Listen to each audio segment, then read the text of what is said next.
барлығын тілеймін. Сіздермен бірге Наргиза. Бүгін біз қаңтар БТ-ға 2 ай уақыт қалған кезде не істеу керек екені туралы сөйлесетін боламыз. Кеттік. Қаңтар БТ-ға тіркелу ашылған кезде бізде сайт міндетті түрде қатады. Өйткені Қазақстандағы бүкіл оқушылар сол сайтқа бір уақытта кіреді. Одан ешқандай паника ұстамаймыз. Егер де жылдам тиімді ешқандай нерв құртпай тіркелген келсе, ең алдымен жандарға міндетті түрде ноутбук алып алыңдар. Одан бөлек Samsung телефон алып алыңдар деп кеңес беремін.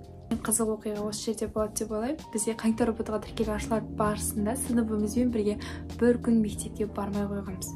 Бүкіл сынып жоқ болды. Есесіне директордың алдынан бірақ шықтық. Менде ноутбукпен отырып тіркелген болатын қаңтар БТ-ға. Ешқандай қату, паника ештеңе болмады. Мен сыныптарда алғашқы болып тіркелген адамдардың бірі болдым. Барлығы бір уақытта кіргеннен сайт қатып қалды, істеген жоқ. Кейін бірақ бірнеше сағаттан кейін мен тіпті өз сыныптастарымды тіркеп көмектескен болатынмын. Сондықтан тіркеліп үлгересіздер. Бірақ бізде қаңтар БТ-ға тіркелу ақылы болады. Таң немесе түс. Бізде УБТ 2 уақытта тапсырылады. Таңертең және түсте. Таңғысы 8-де, түстен кейінгісі шамамен 2-2:30 басталады. Көбінесе ұйқыңызды қандырып барғанын атсаңыз, түстен кейін тапсырып көріңіз. Ал кейбір адамдар болады, маңызды шаруаларын таңғы уақытта жасап, түстен кейін демалғанын ұнатады, немесе энергиясы шаршаңқы болып жүреді. Сондай адамдарға мен таңертең тапсыруға кеңес беремін. Немесе сіздерге бір ыңғайлы болу үшін, практика үшін тапсырсаңыздар болады. Мысалға, қаңтарда таңертең, наурызда түстен кейін. Қайсысы ыңғайлы болады, алда нағыз УБТ-да сол күнде тапсыратын боласыздар. Бірақ мен 4 УБТ-да да таңғы уақытта тапсырған болатым. Өйткені мен түскі уақытта тапсыру маған қолайсыз болды. Егер де қала сыртында тұратын болсаңыз, сонда міндетті түрде таңғы уақытқа емес түстен кейінге алыңыз. Өйткені кешігіп біреу немесе жолда кешігіп уақыт болып кету сіздің қаншама нервіңізді құртады және тапсыруыңызға алда уақытта себеп береді. Ал енді ары қарай УБТ-ға дайындалуға келетін болсақ, жоспармен жүру, яғни сол 2 айда өтімді жасау дейтін едім. Қаңтар УБТ-да слив жаттап келу қаншалықты дұрыс? Бұл бізде өте актуальны сұрақ десем болады, жыл сайын қайталанады. Бірақ та қаңтар УБТ-да бізде нағыз УБТ-ның сұрақтары келеді. Нұсқалар саны өте аз. Сұрақтар қайталанады, бірақ та нұсқаларды қайталанады екен деп слив жаттап кіру бұл дұрыс емес нәрсе. Себебі сіз қаңтар УБТ-да нақты қазіргі дайындығыңыздың қандай дәрежеде екенін білуіңіз қажет. Егер де сіз слив жаттап жоғары балл алған болсаңыз да, ертеңгі уақытта наурыз немесе нағыз УБТ-да аз балл алып қалатын болсаңыз, онда бұл сізде кішкене депрессия қылып келеді. Сондықтан нағыз өзіңіздің дәрежеңіз керек болса, сливтарды жаттамаңыз, тек талдаңыз дейтін едім. Яғни сливтарды талдаған кезде өзіңіз сол сұрақты көргенде жауабын білетіндей ғана болыңыз. Бұл сұрақтың жауабын білмесеңіз, сол сұрақты толығыменен кітаптан оқып ізденіп шығыңыз дейтін едім. Мысалы, бізде қазақ әдебиетінде белгілі бір сұрақ болады. Бірақ мен ол тақырыпты өткенмін, бірақ ол сұрақтың жауабын білмесем, яғни ол 4 баспаның ішіндегі бөлек бір баспасында бар дегенсіз. Яғни сол тақырыптың жауабын білмесем, мен бүкіл 4 баспасын қайтадан оқып шығуым керек. Өйткені ол шығармадан сұрақ келді ма, ол шығарманың басқа жерінен сұрақ саған айналып келуі мүмкін. Яғни одан басқа сол шығарманың ішінде сұрақ болса, сен жауап бере алмай қалуың ықтималдығың жоғары дегендей. Одан бөлек матсауаттылыққа дайындықты айтатын едім. Көбінесе матсауаттылық 10 балл деп көп оқушы дайындалмайды, бірақ дайындалу қажет деп айтамын.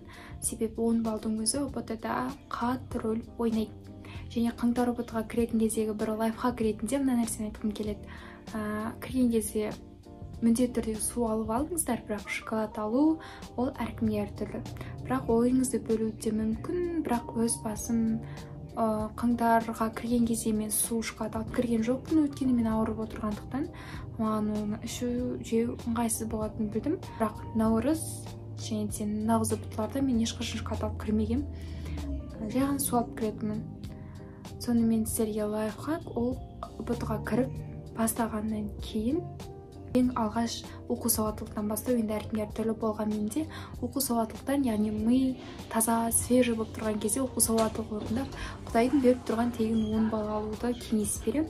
Одан бөлек, егер де сіз гуманитарлы бағыттағы пәндер таңдаған болсаңыз, контекст оқып тастауға кеңес беремін. Мысалы қазақ тілі қазақ әдебиетінде бізде оқу сауаттылық секілді мәтін келеді ғой, соны бірінші оқып тастау. Өйткені көп оқушылар қысқа сұрақтарға жауап беріп контест келген кезде кішкене ойланып қалады да, мән бермегендей болып қалады. Сондықтан 20 балдай алуға мүмкіндік бар контексттен, яғни оқу сауаттылықпен және қазақ әдебиетінің контекстінен соларды оқуға кеңес беремін біріншіден.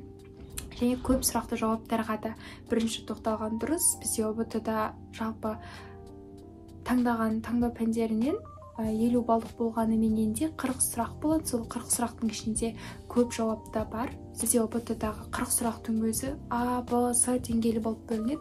Бірақ сіздерде С деңгейлі, яғни 2 балдық көп жауапты сұрақтарға акцент қоюға кеңес беруімнің себебі, бізде оның 3 немесе 1 тіпті 2 жауабы ғана болуы мүмкін. Көп жағдайда кеңес ретінде, егер де сұрақтың жауабын толық білмей тұрсаңыз да, 2 вариантты белгілеуге кеңес беретін. Өйткені 2 вариант белгілесеңіз, егер де оның біреуі дұрыс емес болып қалса, сізге 1 балл ғана береді. Ал егер сіз 3-ін белгілеп, оның біреуі дұрыс екеуі қате болса, сізге 0 балл беріледі. 2 балл алмасаңыз да, тым болмаса 1 баллдың өзінде ала аласыз.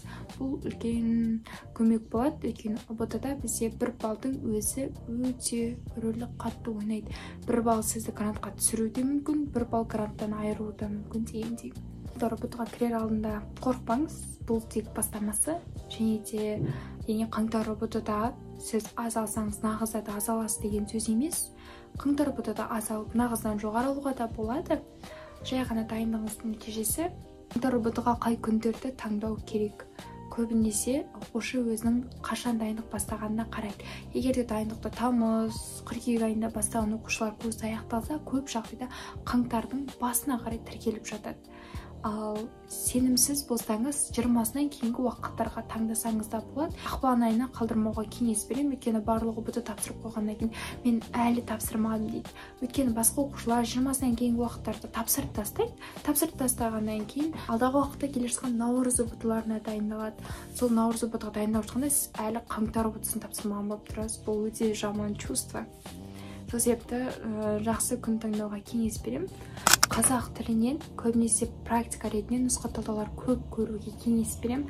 Өйткені ол жердегі қаншалықты көп сөйлем талдайсыз, соншалықты жоғары балл алу деген ықтималдылық деңгейі жоғары болады. Сол себепті көбірек нұсқа талдаңыз. Ол өзіңізді шыңдай және ережелерді қайталаңыздар. Ереже қайталасаңыздар, сіздерде кейбір сұрақтар ереже түрінде келуі мүмкін, яғни шатастыру мақсатында. Және вариантпен жұмыс жасап үйреніңіздер. Өйткені бізде ұбт-да 4 жауап болса да, 4 жауаптың екеуі мүлдем сай келмейтін жауаптар болады, екеуі 50-де 50 болады. Сол себепті вариантпен жұмыс жасап көріңіз. Ал матсауаттылық көбіне қорқыныш туғызып жатса да, ол матсауаттылықта да өзі 10 сұрақ болса да деңгеймен бөлінеді ғой, А, Б, С деп. Сол себепті ол жерде де жауаппен жұмыс жасап көріңіз. Сол жауапты сол сандардың орнына қойып көріңіз. Кейде есепті матсауаттылықта қараған кезде ол бір жеңіл, жай бір оңай шығарылатын есеп болып көрінуі мүмкін, немесе бір қарағанда логикасын түсіну қиын болуы мүмкін, бірақ кішкене уақыт құртып отырып шығарғаннан кейін ол жерде есеп оңай екеніне көзіңіз жетеді. Сіздің курсыңыз бітіп қойса, былай жоспар құруға кеңес беремін. 30 күн немесе 1 апта жазасыз, сол 1 аптаға толық тақырыптарды бөліп шығасыз, деңгей бойынша тақырыптарды бөліп шығасыз, соған ограниченный уақыттарды қоясыз. Мысалы, бұған менің 1 сағат уақытым жетеді дегендей, мына тақырыпты оқуға деген. Яғни сіз бәрін бір күнде оқып емес, бүйтіп бәрін жеке тақырыпшаларға бөлген сізге кішкене жеңілдеу болады. Осылайша жоспар құрсаңыз, уақытыңыз тиімді өтеді және нұсқа талдауға да үлгересіз.